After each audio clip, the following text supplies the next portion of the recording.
In this video, we're going to explain Gumball from beginning to end. Gumball is a series of 6 seasons, starting in 2011, ending in 2019, with a total of 240 episodes. The show is creative and fun, merging the 2D and 3D design of characters with realistic scenes and epic top-tier comedy. We will start first with Richard, the father of Gumball, Anais, and Darwin. He is a giant silly rabbit who spends all day watching TV and eating. And if he got a job by chance, the world would literally end. Nicole, his wife, is a workaholic with a strong and tough personality who does not hesitate to use some violence sometimes, which makes her and Anais the most rational characters. The story begins with Richard, 42 years ago, when he was still a little rabbit abandoned by his father. His grandmother Jojo protected him by saying his dad went to fetch the milk and he was too innocent, so he believed her. However, not having parents was not a bad thing since his dad was bad to him in some episodes. A few episodes into the show, we discover that his personality was because of Jojo's upbringing. She spoiled him rotten. Her ways of upbringing were clear in the 9th episode of the 2nd season, where she had to babysit the kids and turn them into mini dumb Richards. Let's go back to the main story about Richard and Nicole, to the Choices episode. This episode is about little Nicole and her choosing their future husband. Again, the episode starts with a family scene where Nicole was serving dinner until suddenly the house gets destroyed, and she starts to wonder what she's been doing wrong.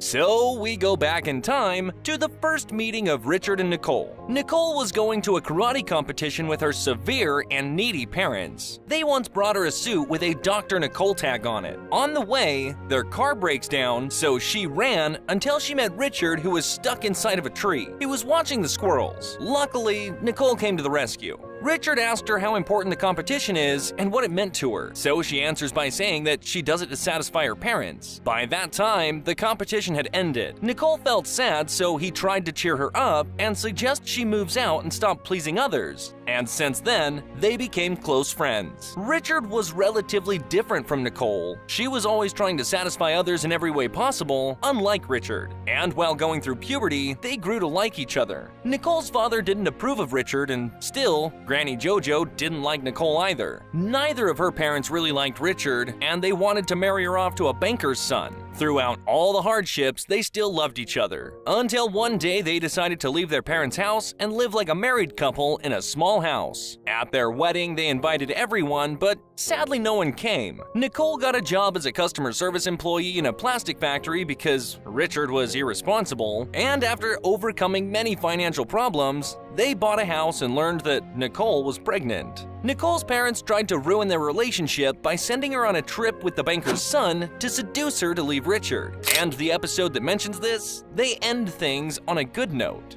Now, let's go back to Nicole. She gave birth to a baby and named him Gum or Zach, but they finally settled on Gumball because he was so ugly that even the doctors suggested he stay for a couple days to check up on him. Gumball's family is at last in their house. New baby and financial stability, and like any classic shoe, there has to be a grumpy neighbor, the Robinsons. Let's head to the main part of the cartoon, the appearance of the goldfish. The goldfish was a gift from Richard to Gumball because he didn't have friends. Gumball loved it and spent so much time with it, but unfortunately the fish ended up flushed down the toilet. After many attempts for saving it, the fish died. Richard then decides to get him another one. So he went to the pet store, but he ended up buying a fish from a red van. And the owner of the red van told him that this was not a regular fish, so he has to take good care of it. But Richard didn't care and gave to Gumball, not knowing that the fish was able to speak.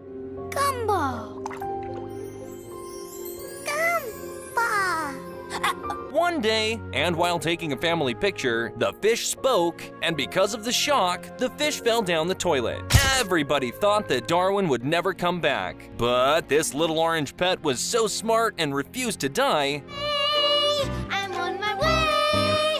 I've got my lungs and that's a start, and he somehow went back home while growing up fast through the journey to the Wattersons. So Darwin Watterson becomes the new member of this family. Darwin joins the school as Gumball's brother and friend. After a while, Anais, the pink little rabbit, joined their family. She was the evil genius that tortured them at the beginning, and because she was smart, she skipped some grades and joined her brothers. Until here we are, done with the Wattersons. So let's check on the other characters of the school. Lucy Simeon, the Principal Brown, Gary, Penny, and Banana Joe.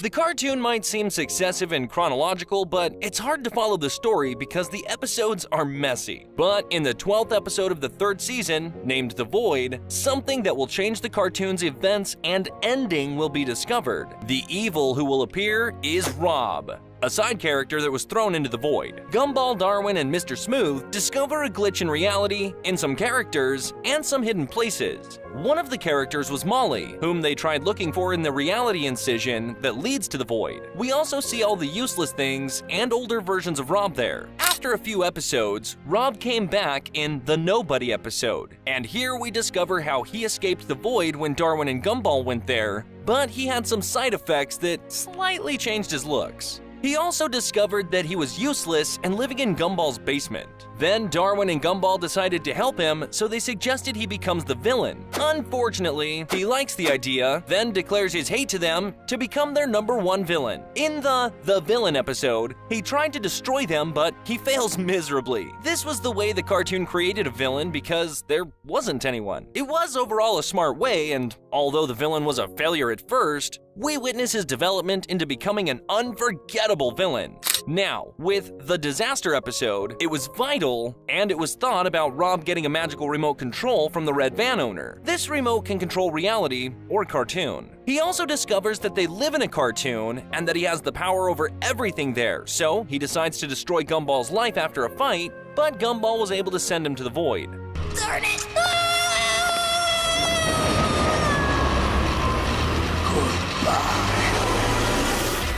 To be continued in the Return episode of the 5th season. This is where Gumball teleported to the past to fix his mistakes and fight Rob again. But this time, he also went to the void to save Rob. They made up, and at last, Rob fixed everything, destroyed the remote control, and went back to being unknown and silly.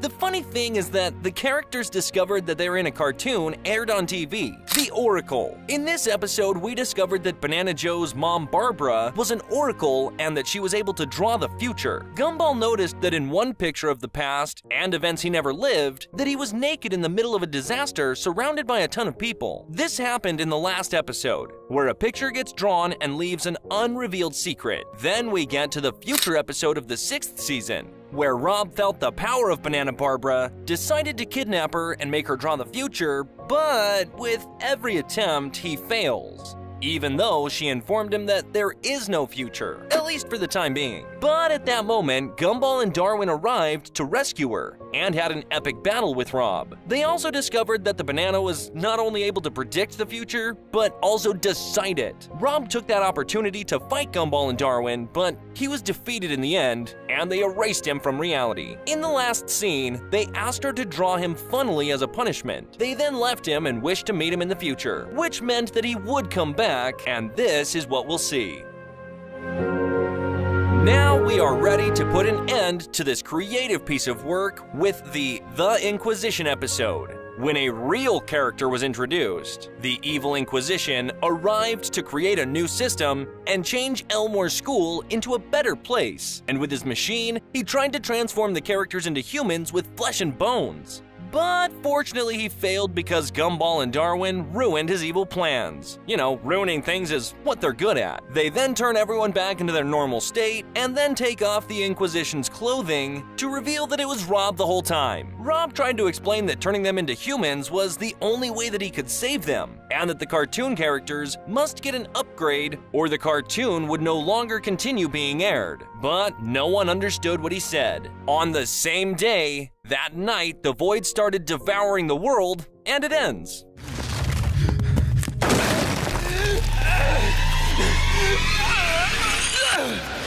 Oh no. The ending didn't explain a lot, but the drawing that Barbara drew was the one of what would happen after that scene. And we will not discover what that is until the next movie is released.